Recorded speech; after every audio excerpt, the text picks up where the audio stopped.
Now here with me, we have a 3D and environment artist, Jeremy, that's him, and also a lead animator, that's Jill, that's her. Please, applause. I have questions for you. For many, it was separate questions. For you both, just so many questions are kind of similar because I'm really curious to hear what you both think. But I'm going to start with the separate questions first. Jill, with you.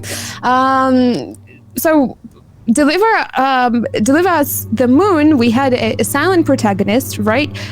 No face out there, but in Deliver Us Mars, we actually have so many characters motion captured, played by the actors. So we have something new for us, which is facial animations, right? This is, among other things, something that you worked on a lot. Which emotion would you say is the most difficult to animate so it looks and it feels right when somebody's playing the game? Right. For me personally, because I've also done some facial animation on the game, I think the biggest and hardest emotion to get right for me was definitely the sad parts. So when a character is sort of crying or just letting everything out, everything needs to speak. Like the eyes, like every little subtle expression in the face is just, it needs to be right? Because otherwise people don't read it. And I think for me that's the hardest part. But it's also an enjoyable part because part of being a developer is also being able to solve puzzles. And I think that's really one of the most fun things about being a developer, being able to just tackle those things. So yeah, it was kind of hard, but it's also very rewarding in the end if you get it right. I agree. I will say myself sadness, even if I'm not an animator, so. Good answer. Yeah. Jeremy, for you, because you work on 3D and you work on the environment a lot, what are some of the things that you are the most proud of in Deliver Us Mars, something that you've achieved, made in the game, but without spoiling too much? Yeah, sure. When I joined, the studio, it was like the really beginning of the development. And I joined KeokeN because I play Deliver Us the Moon and I quite enjoy it. So I was like, yeah, why not trying to join KeokeN? It's been 2.5 years since I'm here now. And the thing I'm the proudest about it is like I achieved to increase the quality of Mars compared to Moon. I had the chance to touch on every environment, like the main location that you had to visit. And I was kind of afraid when I joined. I was like, what do you mean? I'm like a junior. I don't know how to do those things. And with the help of the team, and I think especially Daniel, which is our, my God, help me. Programmer? No, not programmer. Technical artist. Technical artist, my God. I'm sorry, Daniel. I got you. And with the help of him, we really try to improve, make the workflow and the technology evolve. And I think we definitely succeed that mission. The game looks more beautiful than Moon, which is a success. Which is a success. I'm quite proud of it. Teamwork. Yes, exactly. Teamwork is the key for it. Now I'm gonna start questions for both of you, so feel free to answer together, separately. I don't know, take breaks, fly over. You do you.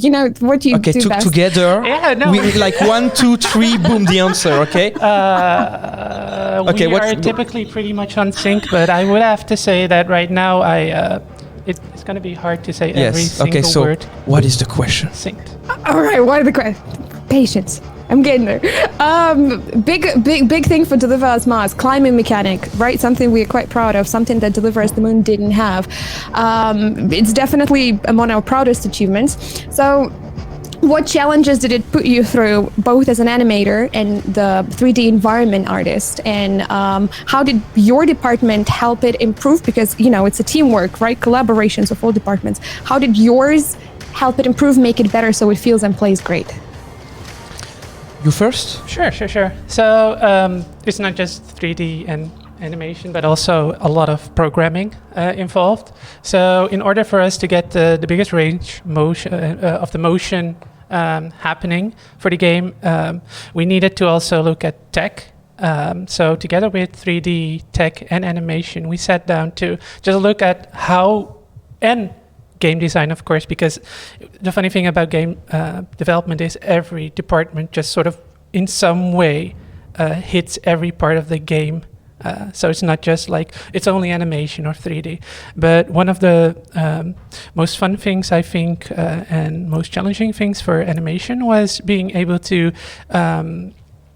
work with programming in order to get the best range of motion and playability. For example, with the pickaxes, you need to have your reach, but it's all also pretty much defined by programming. But we also had to sort of make it look good. So being able to have some motorized mechanic behind the scenes, but then also injecting the animation on top of it was a challenge, because of course you have like a million gazillion ways of you being able to stretch your arm, go down, go up, and everything needs to work together. So I think that's definitely one of the biggest challenges for me, but also, as I said before, it's one of the most rewarding things, because when you start out an idea, you sit down and you think, yeah, this is the wackiest, craziest idea. And I think one of the biggest and most best talents of KeokeN as a team is being able to come up with crazy ideas and then just pull through on it, right? So at first I didn't really feel like this was going to be a good idea. So I had first a very different idea, and I did a 100% creative animation-based climbing system. It's more akin to that you can see in more other games. It's more of a traditional way of climbing. But yeah, like it was really fun to just work with a very new idea and just being able to pull through. I think that's one of the coolest things about climbing, and I think it worked out. Yeah, it was definitely one of the hardest mechanics to develop. And for me, actually, as the environment artist, I need to wait for the animation and the gameplay to be finished to be able to do my job. So when we were like kind of happy of the first look of how the climbing mechanic was, my mission was to kind of help the player to know when he's supposed to go, to guide it. So I try, to do specific texture on the rock to help the player. Oh, okay, that's definitely a surface that I can climb. And you will see there is different surface on the one that you can climb. And I try to create a texture with like not too, like shiny. Oh my God, this is yellow, I can climb it. But also not enough shiny to make the player understand, okay, this is a climbable surface. Yeah, visual signposting. Yes, exactly. And also because we have such, I'm not going to say a complex, but unique way to climb. So for the people who look us and maybe are not aware of how the control of the climbing works, you are able to actually control with all the two joysticks the position of your left and your right hand. And sometime when you're going to pickaxe, I will say, the wall, you are able to get, like a sticky point or actually reaching a surface that you cannot climb. And my mission was also to explain to the player that this is somewhere that you can climb and this is something that you cannot. And I think, I loved it. Yeah. And as someone who played the game, I think it's done perfectly well. But I also can see how much work went into it. Yes. to navigate people where they have to go. And kudos. I think it's great. It's definitely unique. It's quite a couple of content creators already played the demo, and I've heard one of them say, "My fingers are actually tired. I'm climbing, and they're like shaking because like this is actually quite challenging." And I think this is how the games kind of become. I want to say like not just on your screen, but also in what you do, and it challenges you I think as well. Also, like for us as a team, the challenge was to bring immersion in every corner of the game. So obviously we have an amazing story, right? But next to that, we really wanted people to feel like they're part of the environment. So everything like, haptics, if you like sort of put your pickaxe into the wall and stuff like that. Yeah, it's all to cater to like the player to be as immersed in this world as can be. Because, for a lot of us who are playing this game, the biggest dream is to actually be on Mars, right? So for us, one of the biggest goals and questions was how can we get the players to be as immersed into the environment as they can be. I do not aim for Mars. I aim for the sun. You got it back, Jeremy. Come on, don't really? put this. I think like goodbye, Jeremy. It was nice knowing you. Farewell. He's like Icarus, right? Yes, Icarus, exactly. Flying too near the sun. So, working on any project, right, especially as ambitious as Deliver Us Mars, involves a lot of personal and professional growth. What did you learn, both as professionals and as people, in the making of Deliver Us Mars? Ladies first. All right. During my career, Deliver Us Mars is technically not the biggest game I work on, but for me it was the most ambitious because I had the chance to be part of the core team and touch, like I said earlier, to every environment through the game.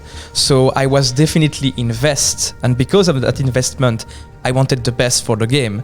And that pushed me to try to learn new technology, to become a better artist, and also, while improving my skills, I also find great people to work with.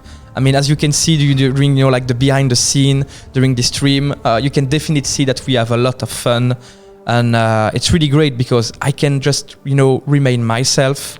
Of course, being professional, right? But I can be myself while I'm making my job, which is one of the best feeling, definitely. Yeah. For me, it's being could you maybe rephrase the question again? So it was the personal growth throughout the professional and personal growth, right? During this development of the game. So I would say one of the biggest things for me is with the team is to for me, it was getting used to working in this dynamic. I'm very much used to, be the sole animator on a project, and also rigger, by the way. In some sort of capacity, that was still the case right now. But I had such a supporting team. So for me, it was sort of like a mental adjustment as well, because I'm not used to working that closely together with people. It's more like I was always on my island, and what Jill is doing is really cool, but I don't know what's up.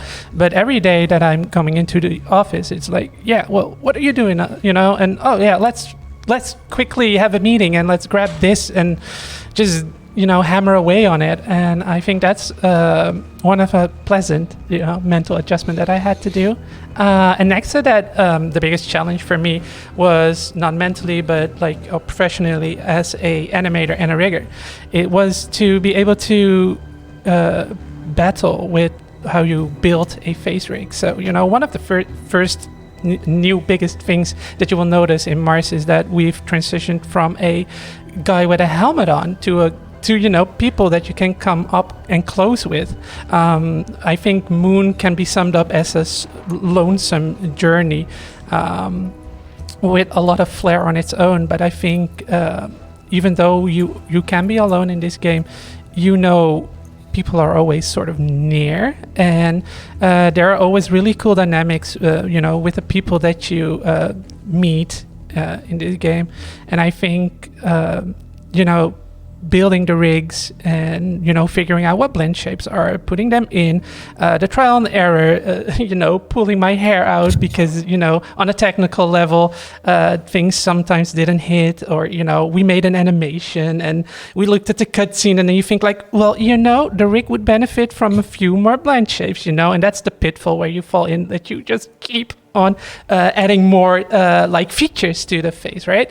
In the end, I think we struck a really nice balance, and I think we overshot ourselves, but in a good way. So I think it will shine through in the end, if you play the game.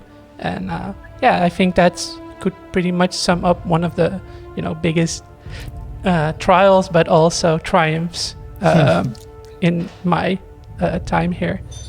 I really love what you said, that it's a trial but also a triumph. I'm going to remember that and then give it as a wisdom to my grandkids one day. Credit in you, of course. I really have the feeling that you give so much professional answer compared to me. Me, I'm jamming, it's the release day, and you are like, yes. Well, yes. Just like my forehead, I'm a little bit more polished. You can even see a Oh, look, Jeremy, that's you. To Jeremy on the stream, double the pleasure. Double the fun.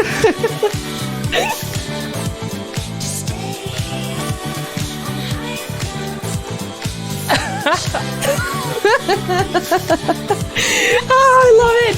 Oof, this is amazing. This is so much fun. I have a final question for you, the one that you didn't know about. It's a surprise question. I'm asking everyone those before we switch to the next one.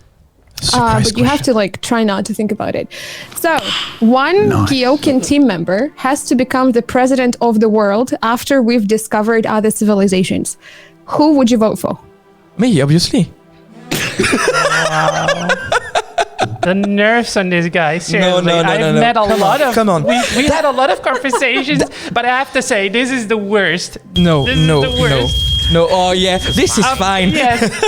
That's... And you know what? Let me explain. You can see, for example, Emmanuel Macron in France. You can see Joe Biden in America. They are really squarey, you know. But me, I'm fun. I will bring fun into the world. I will bring fun into the world. With me, you will be finally free. You want to vote for me. I am the new president of the world. Vote Jeremy for a better tomorrow.